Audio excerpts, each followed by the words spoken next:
في منتصف القرن السادس عشر عاشت إنجلترا عزلة أوروبية في عهد الملكة إليزابيث الأولى، التي انطلقت في رحلة البحث عن شركاء جدد لتجد ضالتها في العالم الإسلامي. ستشكل هذه اللحظة علامة فارقة في تاريخ الحضور الإسلامي في إنجلترا وما تركه من آثار في حياة الإنجليز، وما زالت شواهده حاضرة في بريطانيا اليوم.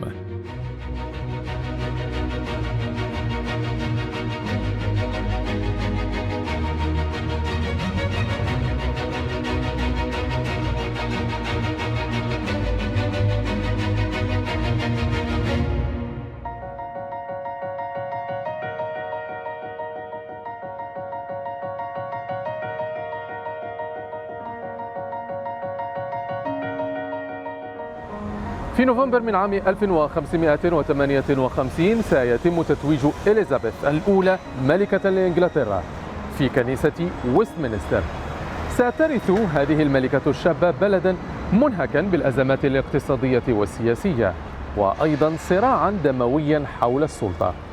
لكن كل هذا لم يمنع إليزابيث ومنذ أيامها الأولى على العرش من أن تختط لنفسها مسارا سياسيا مغايرا باتباع البراغماتية السياسية ومحاولة الخروج من نفوذ الكنيسة في روما والبحث عن نفوذ جديد لبلادها خارج حدود القارة العجوز.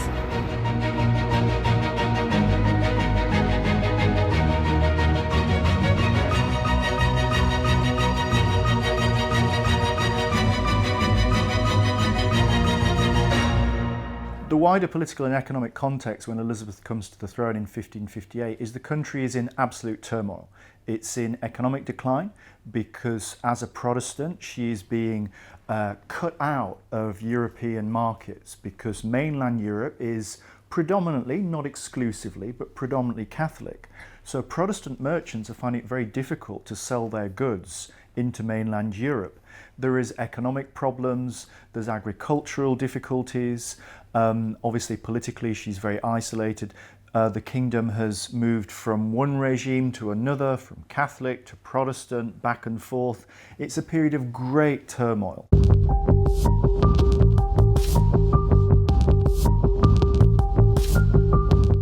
When Elizabeth came to power, England was in quite a precarious position in the middle of the 16th century. This was in the midst of the Protestant Reformation, where as a result of Martin Luther's ideas as well as Calvinist ideas about how religion should be understood within a Christian context, enormous political and military struggles began to emerge between Catholics and Protestants.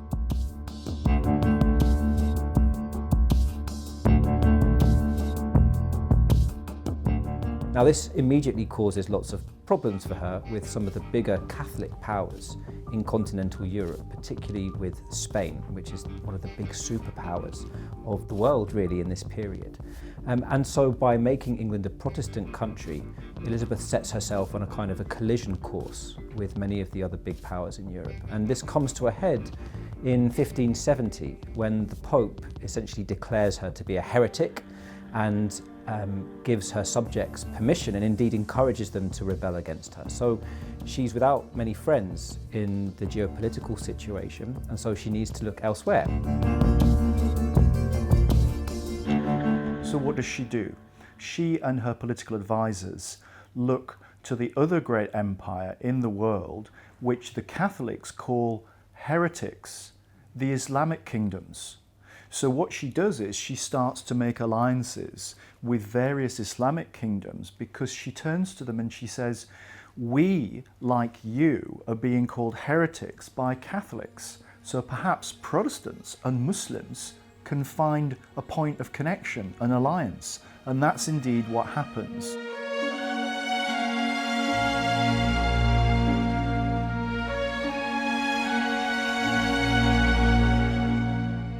ستجد إنجلترا نفسها محاصرة من كل جانب من طرف الدول الكاثوليكية، وفي هذه اللحظات العصيبة ستبحث الملكة عن شركاء جدد خارج أوروبا لتعثر على بلدين مسلمين قويين، العثمانيون في المشرق والسعديون في المغرب.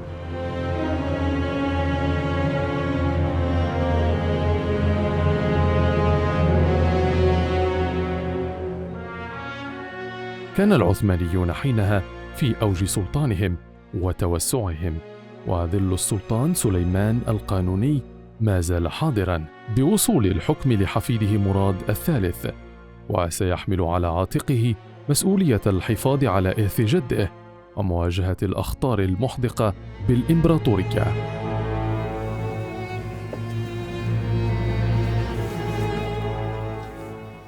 تولى السلطان مراد الثالث الحكم عام 1574 ميلادية، وكان عمره آنذاك 28 سنة. وبالنسبة للأوضاع العثمانية، كانت الدولة العثمانية في عهده يأتي بعد العهد الذي يمثل القمة في العهد القانوني، السلطان سليمان القانوني. So in the reigns of his predecessors, we'd seen the Ottoman Empire greatly increase its territorial size. So under his ancestor Selim I, the Ottoman Empire had conquered the Middle East and large parts of North Africa and Arabia. Under his son Suleiman I, Suleiman the Magnificent, the empire had expanded further into Iraq and into Europe as well. And then even under Suleiman's son Selim II, the empire had continued to expand, but particularly at this point in the Eastern Mediterranean. So just before Murad comes to the throne in 1574, the Ottomans have been engaged in a war with Venice and their allies to conquer the island of Cyprus, and other islands later on like Chios become part of the Ottoman realms. And in 1574 there's also an operation that brings Tunis back into the Ottoman Empire. So when Murad becomes the Sultan, the empire has been expanding. The empire of the Ottomans and Sultan Murad at this time is effectively the greatest empire in the world. It's certainly as big as the Spanish Empire. It's not in the Americas, so the big difference here is that Catholic Spain, since 1492, has all this wealth that's coming back from its colonization of the new world of the Americas, a lot of silver coming in. But of course the Ottomans are also involved in the Mediterranean, they're also trading in the Indian Ocean. They are a huge superpower that is coming into collision mainly with Catholic Spain and its own imperial ambitions, and that's the big clash.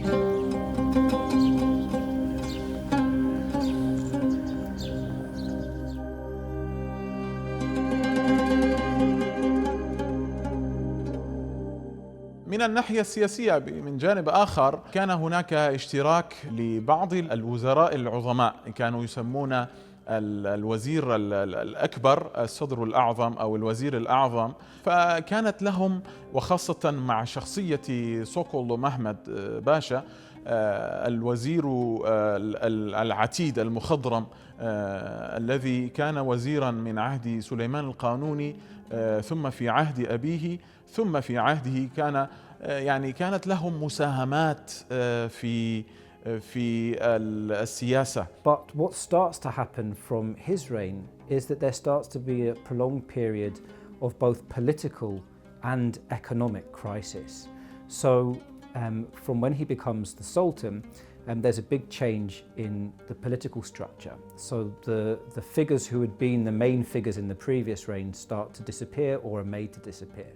So one of the Grand Viziers, Sokolu Mehmed Pasha, he's assassinated in 1579, which is very disruptive to Ottoman diplomacy and to Ottoman politics. We also have a major crisis in the economy. During Murad III's reign, the empire faced considerable challenges. In the first instance, for a large part of his reign, the Ottomans were in direct conflict with the Safavids. Between 1578 and 1590, the Ottomans were involved in a war in eastern Anatolia and Iran. The war resulted in certain kinds of territorial gains for the Ottomans, but it came also at great cost in military terms, in terms of personnel, in terms of wealth to the empire, because it was a very expensive and long drawn out conflict. But on another level, the empire faced other kinds of problems that concerned changes in the world economy, especially the incredible importation of silver in the form of Spanish silver bullion from the Americas had profound effects not only on European economies, but really world economies. The injection of large amounts of silver in the 16th century led to inflation. During these years, in a number of occasions, the Ottomans debased their currency, which is to say that they lowered the amount of silver content in the coins, which only exacerbated the problems of inflation and created further problems for questions of state finance and the organizing and running of the empire.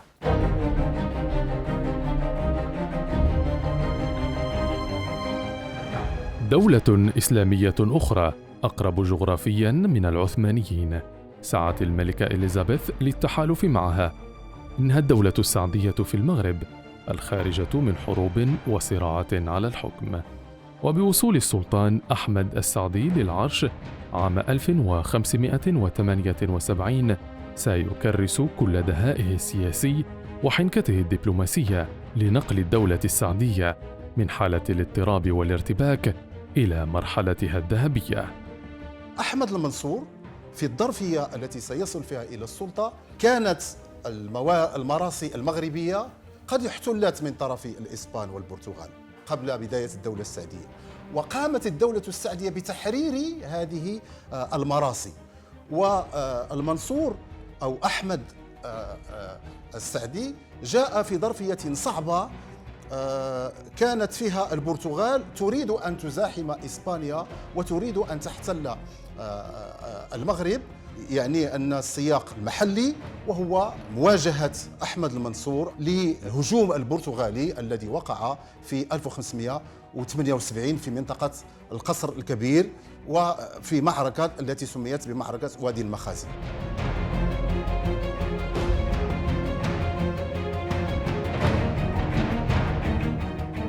أعد لها دون سيباستيان كل ما ينبغي، حتى إنه أحضر نبلاء أوروبا، أحضر كذلك كل ما يتصل بالمدافع وما يتصل بالذخيرة الحربية لهذه المعركة التي انتهت بانهزامه وبمقتله ومقتل حليفه اللي هو محمد المتوكل. وتوفي عبد الملك المعتصم مسموما اغتيل. هذه المعركة طبعا استفاد منها أحمد المنصور.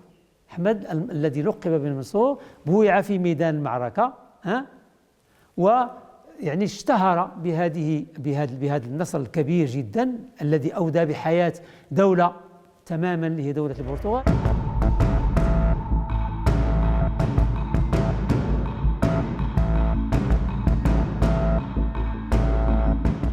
ولذلك أحمد المنصور سيلقب فيما بعدها بالمنصور لأنه انتصر في هذه المعركة، وقتل فيها كما هو معلوم ملك البرتغال، وكانت لها عواقب وخيمة على الدولة البرتغالية لأن إسبانيا سوف تحتل البرتغال وسوف تلحقها بالممتلكات الإسبانية.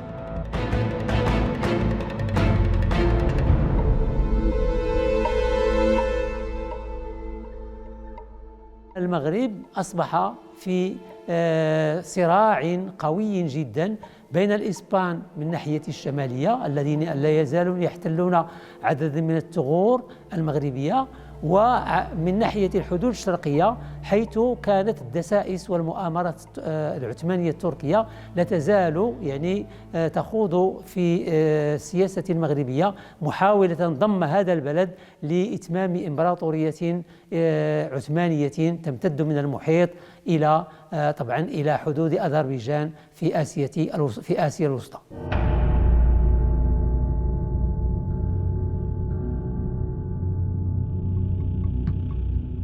نجح السلطان منصور الذهبي في تحييد كل منافسيه على الحكم، فتفرغ لمواجهة أطماع السيطرة على هذه الرقعة التجارية والعسكرية الحيوية. We can think of this period as big imperial power blocks at the time.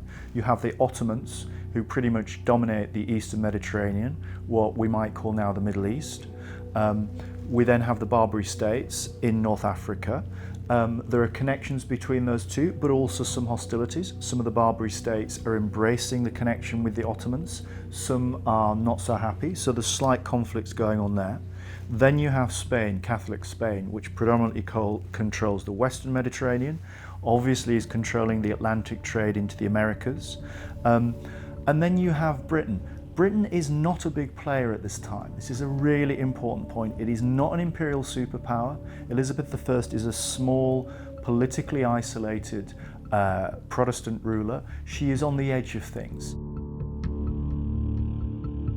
بطبيعة الحال العلاقة بين الأتراك العثمانيين وأحمد المنصور هي كانت علاقة صعبة جدا، لأن يجب أن لا ننسى أن الأتراك العثمانيين كانوا يريدون قتل أحمد المنصور قبل معركة وادي المخازن، فهي علاقة متوترة. بدأت علاقات بين شد وجذب ما بين منصور السعدي ومراد الثالث. كان مراد الثالث يطلب منه أن ينفذ بعض الأشياء مقابل تحالفات، وأيضا يمسك ابن عبد الملك بيده كورقة ضغط لكي يكون ينفذ الملك السعدي ما يوافق المصالح العثمانية. The initial interaction between the Saadians and the Ottomans, although they were both Muslim powers, was not actually one that was entirely positive. The Ottomans were seeking to project their power and to establish some kind of control, if not necessarily direct control, at least indirect control over Morocco. والحقيقة أنه كانت قد ظهرت بعض القلاقل في منطقة الشمال الإفريقي، فأقدم مراد الثالث على تقسيم منطقة الشمال الإفريقي إلى ولايات، ولاية طرابلس وولاية تونس وولاية الجزائر، وبالتالي أصبحت الولايات المجاورة للمغرب خاصة المغرب الأوسط الجزائر أصبحت منشغلة بنفسها أكثر مما هي منشغلة ببلاد المغرب.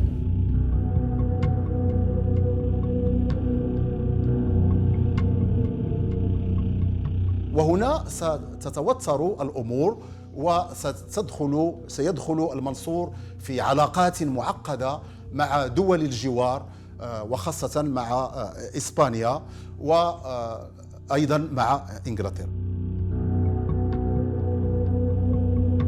Philip, of course, is a Catholic. He's empire building. So he has a Muslim kingdom literally on his doorstep in North Africa. The Barbary states are all predominantly Muslim. So he sees this as a problem.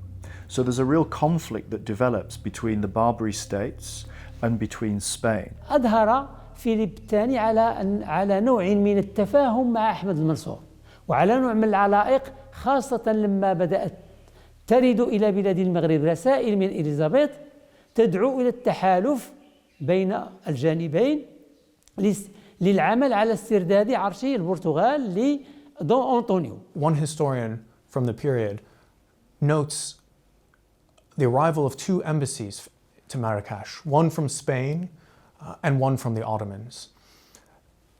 The historian notes that, moreover, the court looked at the gifts given by the Spanish crown and the Ottoman Sultan and noted the remarkable wealth that the Spanish crown tried to extend to Ahmed al-Mansur. Great rubies and jewels which were said to have come from the very crown of the Spanish king itself. On the other hand, the Ottomans gave, in the estimation of this Moroccan historian, not much more than a sword and a turban. So the Moroccans have a very difficult game to play. They have to try and make sure they don't go to war with the Spanish or with the Ottomans at the same time. Ideally, they can play them off against each other. They also have problems dealing with neighbours to the south. So the Moroccans are looking for an ally who could potentially help them out in this very dangerous neighbourhood. And so, just for the same kind of reasons that Elizabeth is looking for friendship with Murad, so we find the Moroccans looking for friendship with the English.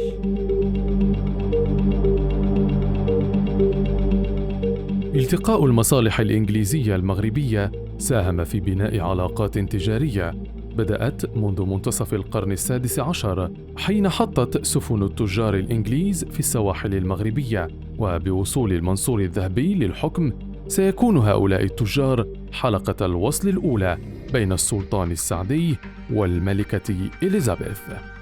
مما يثير الانتباه هو أن علاقة إنجلترا في عهد الملكة إليزابيث وحتى قبلها وبعدها ستكون أقوى مع منطقة ما يسمى ببلاد بربريا، بمنطقة شمال إفريقيا أو المنطقة المغاربية، أكثر مما هي عليه حتى مع العثمانيين وحتى ما هي عليه مع بلاد الشام. لماذا؟ بحكم القرب الجغرافي. Elizabeth's relations with the Barbary states, and particularly with the ruler of what we now call Morocco, Al-Mansour, really starts in the very early stages of her reign. And it's not really her who's doing it.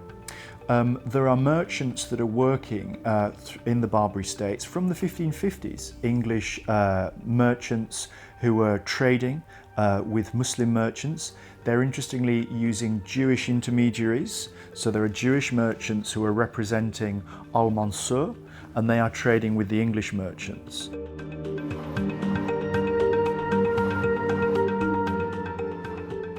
Elizabeth is then watching that, and her great favourite at court is a man called Leicester, the Earl of Leicester. Often there's a belief that maybe they were going to get married, we don't really know. They were very close. Leicester sees the profitability of trading with the Barbary states, and particularly with Morocco. He then encourages Elizabeth to support this. سنة 1551 تشهد أول رحلة لأول سفينة تجارية قدمت إلى بلاد المغرب حاملة الأقمشة الإنجليزية وبعض البضائع الأخرى، والبحث عن المواد المغربية، السكر والتبر وشمع العسل وريش النعام والنحاس، وخاصة يعني ملح البارود أو نترات البوتاسيوم.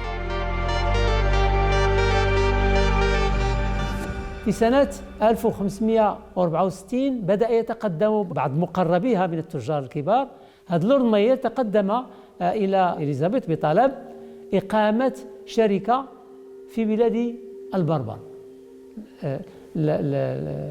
بربري كومباني، ولكن لم يجد الأذان الصاغية. It's in the very early 1580s that there are letters, sadly many of which are lost, which are exchanged between Elizabeth and Al-Mansour.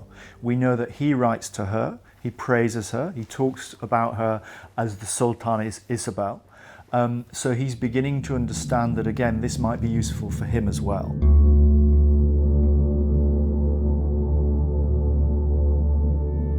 مع تأسيس مؤسسة أو شركة تجارية تسمى باربري كومباني، وكان الهدف من تأسيس هذه الشركة التي تأسست في إنجلترا هو عقد علاقات تجارية تبادلية مع المغرب، وخاصة لتصدير أو لاستيراد مادة السكر. On the one hand, the English were interested in obtaining saltpeter, which was used in the production of gunpowder. Sultan Ahmed al-Mansour, for his part, was also interested in military technology, cannonballs. The English decline, but a trade does emerge where the English supply Morocco with naval-grade timber that could be used in the construction of ships. But the trade was also not limited to military or items of military usage. The Moroccans supplied the English with great quantities of sugar.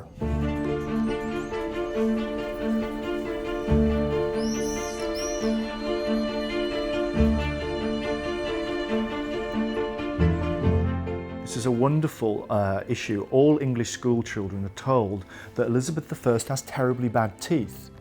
She has bad teeth because she eats Moroccan sugar. She's obsessed with Moroccan sugar. So Moroccan sugar, spices, gold come back into England in exchange for what the English merchants are trading, which are armaments. So this is an alliance which is about trade, but it's also about politics, because again it's pushing back against the Spanish. And we also have Moroccan travellers who throughout the 1570s and 1580s are coming to London. And so there are a number of embassies, very, very prominent embassies that are sent by the Sultan of Morocco in this period, in the late 16th century, to help negotiate the alliance with England.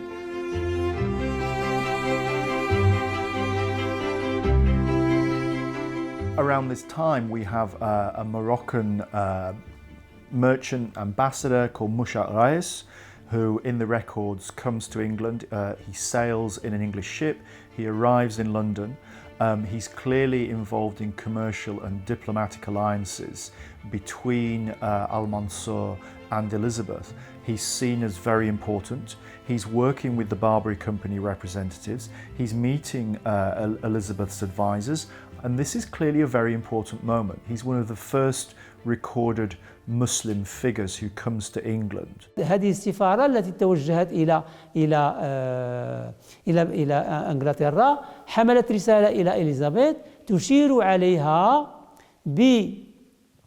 بأن أحمد المنصور يستجيب للحلف للتحالف معها ضد فيليب الثاني، وأنه مستعد لما كان قد قدم من تقديم القروض لدون أنطونيو على أساس إرسال ابن دون أنطونيو إلى المغرب اللي هو دون كريستوف.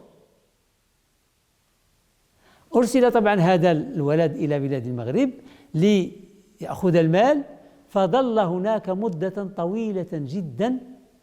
دائما أحمد المنصور يرجئه، دائما يقول له وغدا نعطيوك، بعد غدا خليت نديروا هذه إلى آخره إلى آخره. Part of the mission is to some extent slightly secretive, because again this is something that the Catholics in Spain will be watching. There are spies everywhere. There are reports that he leaves Morocco, and the Spanish Catholics are very worried about this. What does this mean? Is this the beginning of a deeper alliance? Militarily, is this a dangerous thing? So there's no doubt that he's keeping Al-Mansur absolutely informed about the development of the alliance while he's in London. المطالب التي التمستها الملكة إليزابيث من المنصور السعدي منها ما هو عسكري ومنها ما هو اقتصادي. فالاقتصادي وهو السماح لتجارها بالدخول إلى المراسي المغربية وممارسة التجارة، ثم السماح لهم بممارسة طقوسهم الدينية، وهذا لم يطرح أي مشكل. ولكن الطلب الأساسي التي ستوجهه الملكة إليزابيث إلى أحمد المنصور هي أنها أرادت منه أن يقدم السند للأمير البرتغالي للدون أنطونيو لتمكينه من استعادة عرشه. إذن هذا الأمور هذه جعلت قناة فيليب الثاني تلين أرطاب كي يقولوا بالدارجة في المغرب.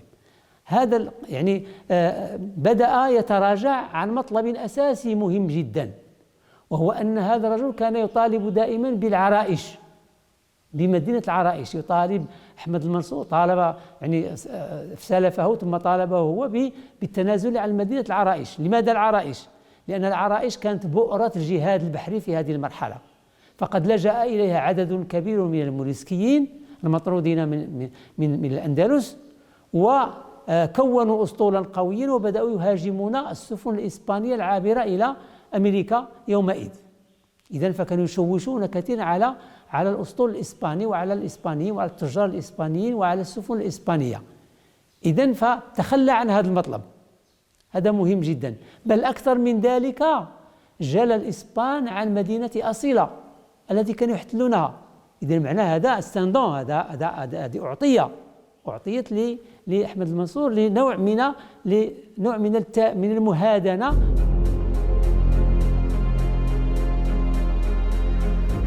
سارع السلطان منصور الذهبي لتحصين مدينة العرائش كورقة استراتيجية تمنحه تفوقاً على الإسبانيين والعثمانيين.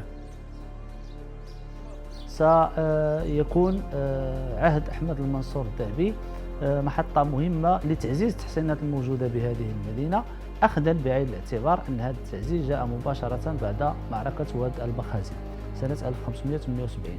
لماذا؟ لأن انتبه السلطان أحمد المنصور الذهبي إلى أهمية تحسين هذه المدينة نظرا لكونها كانت منطلقا لعملية الجهاد البحري، أيضا أو ما كانت تسمي إسبانيا بالقرصنة، أيضا كانت محاولة من إسبانيا لقطع الطريق على أي يعني سيطرة تركية على المدينة ومينائها. والإمبراطورية العثمانية أيضا كانت تسعى إلى إيجاد موطئ قدم في المغرب وبالضبط في مدينة العرائش. لماذا؟ لأنها كانت ستساعدها في إيجاد نقطة بحرية أطلسية تنطلق منها هجمتها ضد السفن المسيحية، طالما أن الإمبراطورية العثمانية كانت تسيطر على حوض البحر الأبيض المتوسط، وبالتالي كانت تسعى إلى إيجاد نقطة أخرى أطلسية قريبة من البحر الأبيض المتوسط. إنجلترا بدورها ورغم يعني عدم وضوح يعني مراميها التوسعية، فإنها نهجت أسلوبا آخر قائم على محاولة تعزيز العلاقات مع أحمد المنصور الذهبي عبر يعني وعده بالدعم العسكري وبالسلاح والذخيرة في حالة يعني وجود محاولات من طرف الملك الإسباني فيليب الثاني للسيطرة عليها. إذن كل هذه الاعتبارات وغيرها كانت تجعل من مدينة العرائش أو كانت تجعلها تحت مجهر القوى الدولية. بريطانيا أيضا بدأت تستجيب لطلبات أحمد المنصور لما بدأت تسمع عن الحال في بلاد المغرب وعن الوضع في بلاد المغرب، فكان أن طلب منها أحمد المنصور عن طريق سفارة هذا مرزوق رئيس أو مرزوق السيد الذي سبقت إشارة إليه، طالبها بإمداده بالخشب لصنع السفن، فأمدته بحسب تقرير مذكور في السورس دينيديت أمدته ب600 طن من الخشب الذي يعتمد عليه لصناعة السفن. المنصور الذهبي كان ذكيا في توظيف علاقاته الدولية، بحيث أنه كان يحاول عند كل يعني ضغط عليه من طرف أحد القوى الاستعمارية الأوروبية، كان يحاول أن يوظف علاقاته مع القوى الأخرى.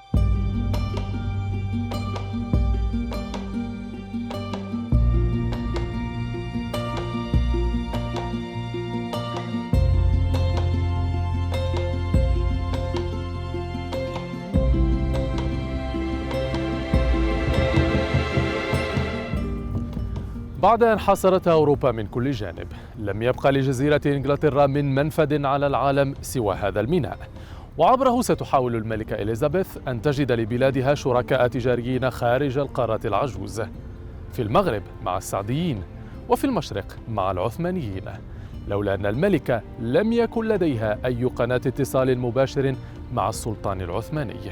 رجل واحد من كان يمتلك هذه الميزة، إنه التاجر البريطاني ويليام هاربورن، الذي نجح في الوصول إلى بلاط السلطان العثماني ليضع اللبنة الأولى لعلاقة ستمتد لقرون، ويعود من هناك إلى ملكته محملا بالكثير من الرسائل المهمة.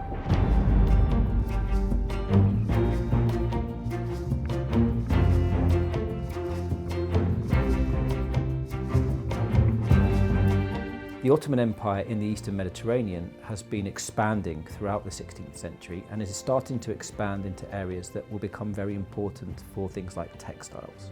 So from now on, if you want silks, if you want cotton, you're going to have to go through the Ottomans. So the British, or the English rather, are now having to think about an alternative way to trade. They can't trade with the Catholics because Elizabeth's an enemy. They can't get access to all this lovely silver that's coming across from the Americas, so they have to find a new economic plan. And this is when merchants from England start to travel across the Mediterranean to try and establish trade with the Ottoman Empire, really from the 1570s.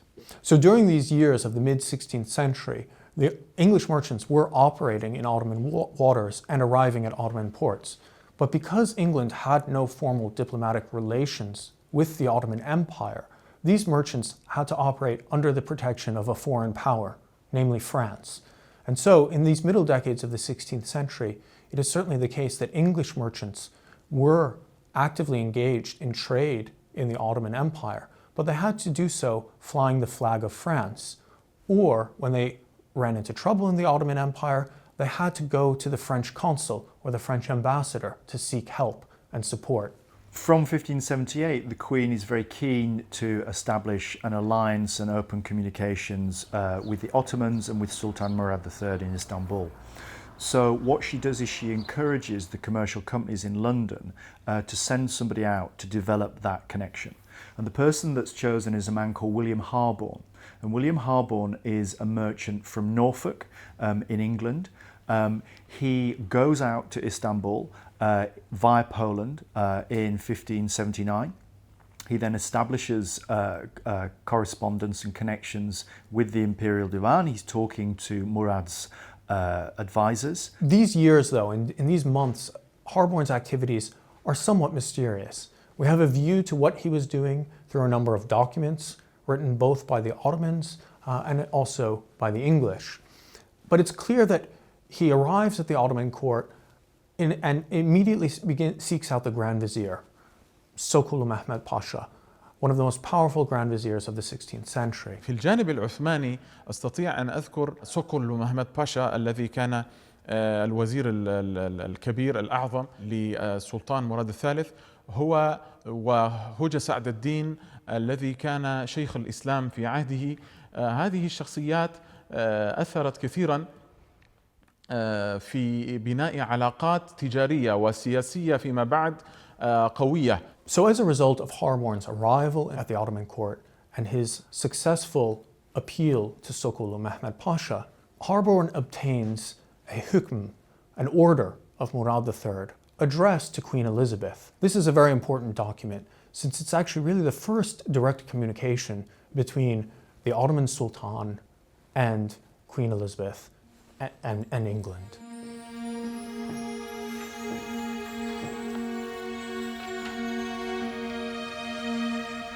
وإذا أردنا أن نذكر شيئا حرفيا عن مضمون الرسالة الأولى التي جاءت من الملكة إليزابيث والرسالة الأولى التي ذهبت من السلطان مراد الثالث، فممكن أذكر بعض الأشياء. مثلا تقول في بداية الرسالة: أيها الأمير الذي لا يغلب، حاكم البلاد التركية الشجاع السلطان مراد الثالث.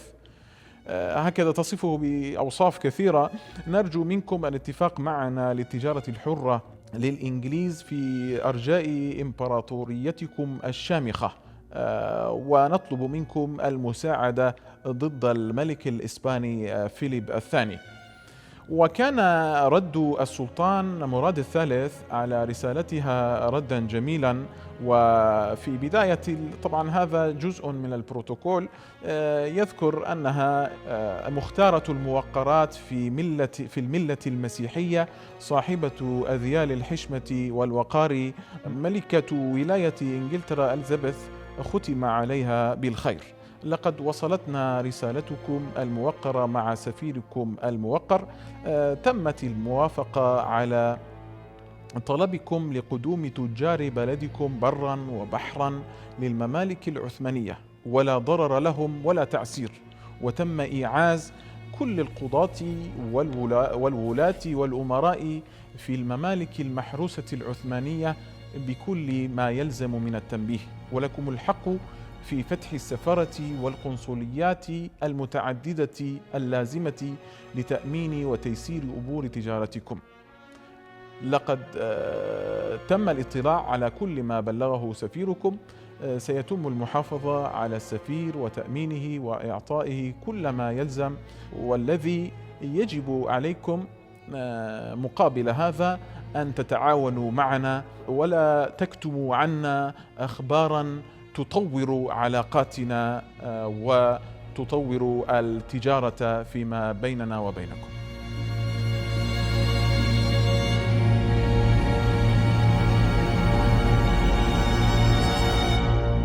And in 1580, issue an Ahdnameh, a treaty, a unilateral treaty issued by Ottoman sultans that regulated the trade between European powers on the one hand and the Ottoman Empire.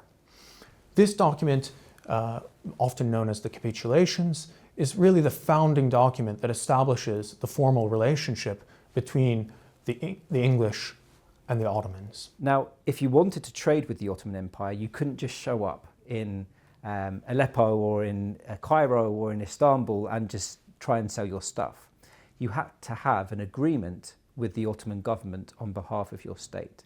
Now these treaties are known in Ottoman Turkish as Ahdname Humayun, and in English the imperial capitulations. These are special commercial treaties that grants the rights for merchants from specific countries to come and trade with the Ottomans. Now the English hadn't had this before. منحهم الإعفاء الجزئي من الضرائب الجمركية في أثناء دخولهم وخروجهم، فكانت النسبة 5% من التجار.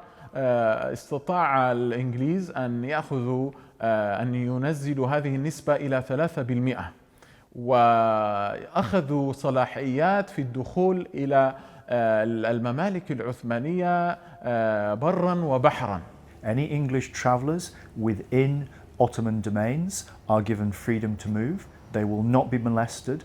They pay a tax because they are accepted as non-believers, but as long as they accept the political authority and the religious authority of Murad, that's okay. This absolutely enrages all the other Catholic powers. The Venetians, the Spanish, the Germans, they're appalled. They all have resident ambassadors, but they don't have the deals that William Harborne has cut with Murad. So suddenly they see that England has this preferential trading relation. And those diplomatic relations, which are established in 1580, are put in place, and they remain until 1922, when the Ottoman Empire falls and the Republic is established. This is a remarkable alliance which goes on for hundreds and hundreds of years. So as a consequence of the Ahdname, of the formal establishment of the formal relationship between the Ottoman Empire and England, England in turn was allowed to have diplomatic representation at the Ottoman court. Elizabeth appointed William Harborne at this point as the first English ambassador of England to represent English interests, commercial interests, military interests, political interests at the court of Murad III. Now, in our modern times, we're used to diplomatic relations being bilateral. If I send an ambassador to your country, you send one to mine, because we're equal partners. Now, in the early modern world, the world didn't work that way. There was hierarchies of powers, and the Ottoman Empire saw itself as the universal power. They saw themselves as the most powerful power in the world. And as the most powerful power in the world, they didn't really see a need to send ambassadors to go and live in foreign countries. They expected foreign countries to come and send ambassadors to live with them. So although it's expected that the English should send an ambassador with lots of gifts and lots of friendly letters from their monarch to Istanbul, the Ottomans make it quite clear that it's not going to happen in return. And in fact, the first Ottoman ambassador doesn't arrive in London until 1793, 200 years after these events. So there is no sense that this is an equal partnership. مهدت الامتيازات الدبلوماسية التي حصلت عليها إنجلترا من السلطان مراد الثالث في فتح الباب أمام التجار الإنجليز للدخول وبقوة إلى الأسواق العثمانية. The English were interested in trade with the Ottoman Empire because it had the possibility of undermining competition with Venice or Spain or Portugal. Especially in the Ottoman Empire, the English thought that they could open up to a whole wide range of products, some of which were produced in the Ottoman Empire, but others which came from further east.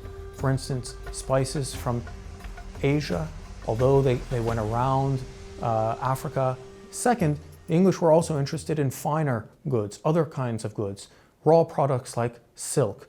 Raw silk was something that the Ottomans had and obtained through trade further east, and it was in places like Aleppo or Izmir where silk could be procured by English merchants. كانت الدولة العثمانية ترسل بعض الفواكه المجففة. مثلا وجدت وثيقة تذكر الزبيب بشكل عام، يعني بشكل خاص يهتمون بالزبيب، بتجارة الزبيب إلى بريطانيا. وطبعا البهارات بكل أنواعها، البخور الذي كان يستخدم في الكنائس. يعني الدولة العثمانية كانت معبر أساسي لمن يريد أن يتاجر. They're taking back the nice stuff, the stuff that the elite people back in England want.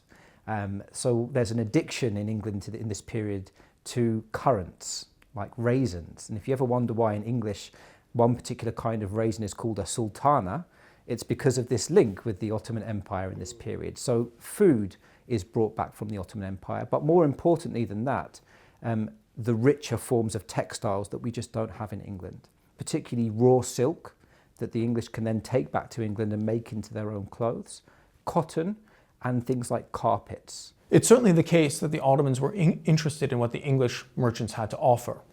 In the 16th century, we have a number of documents recording what the English ships carried to the Ottoman lands.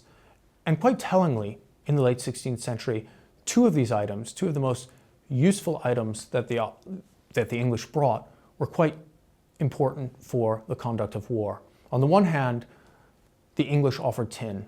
Tin was important because it could be used in the making of cannons, an essential item for the Ottomans in their prolonged conflict with the Safavids in Iran. On the other hand, the English also offered one of the most common export goods from England, English cloth, especially in the form of kerseys, which were used actually in the uniforms and the other kinds of clothing that the army wore and needed in increasingly large quantities in the midst of a very long and difficult conflict with Iran.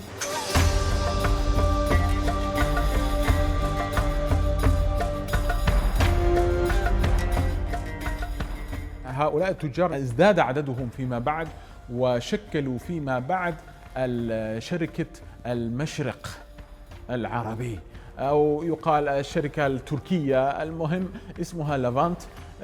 كانت يعني لافانت لفظ يقصد بها الأوروبيون الشام ومنطقة الشام وطرق التجارة. فأسست هذه الشركة العملاقة التي بقيت مشرفة حتى على تعيين السفراء. If you were an English merchant who wanted to trade with the Ottoman Empire, you necessarily needed to be a member of the Levant Company. Therefore, the Levant Company played quite an important role actually in English activities in the Ottoman context. And in fact, Elizabeth required that the Levant Company would pay for the expenses of maintaining the English ambassador. So the English ambassador, in fact, was also a member of this company. These are coins of Elizabeth. These are from the period that we're talking about. These are from the late 16th century. And on one side we have Elizabeth's face, and on the other side we have the English coat of arms. This is an English silver penny, and this is 2 pennies or a half groat. And Elizabeth was really intent on establishing a strong economy for her country. And this is where we come to some Ottoman coinage. So these 2 coins here, these are called akçe. Akçe is the Ottoman tiny silver coin. You can see how small they are. But the Ottomans are also having economic problems. As I mentioned, in the 1580s, they also debased their coins. So this one here, this has about 66 grams of silver. This is from Skopje in Macedonia. And this one from after the debasement, this is down to about 33 grams of silver. This is from Halep, from Aleppo in Syria. But the one I thought you might most like to see is this is an Ottoman gold coin. This is the most important trading coin for the Ottomans in the Eastern Mediterranean. It's made to the same standard as a Venetian ducat, so it's meant to be an international trading coin, and it has a great reputation amongst merchants. If you get one of these, you know it's reliable, you know it's good. And it's also a propaganda piece for the Ottoman Sultan. So this one is from a slightly earlier period. This is from the reign of Suleiman the Magnificent. And on one side, it shows us in Arabic the name of the Sultan. So it's the Sultan Suleiman, son of Selim. It tells us that the coin is struck in Egypt, and it tells us that it was struck in 1520, the year of the Sultan's accession to the throne. But on the other side, we have a really nice kind of a poem almost that gives one of the titles of the Sultan. I can try it in Arabic if you like, but my accent is terrible. It's Darib al-Nadr, Sahib al-Izz wal-Nasr, and then it is Sultan fil Bar wal-Bahr. So this is the lovely title of the Sultan. So he's the striker of precious metal, he's the holder of glory and victory, and he's the ruler on the sea and on the land. This is what the Ottomans want you to think about them. They are the most important power in the world.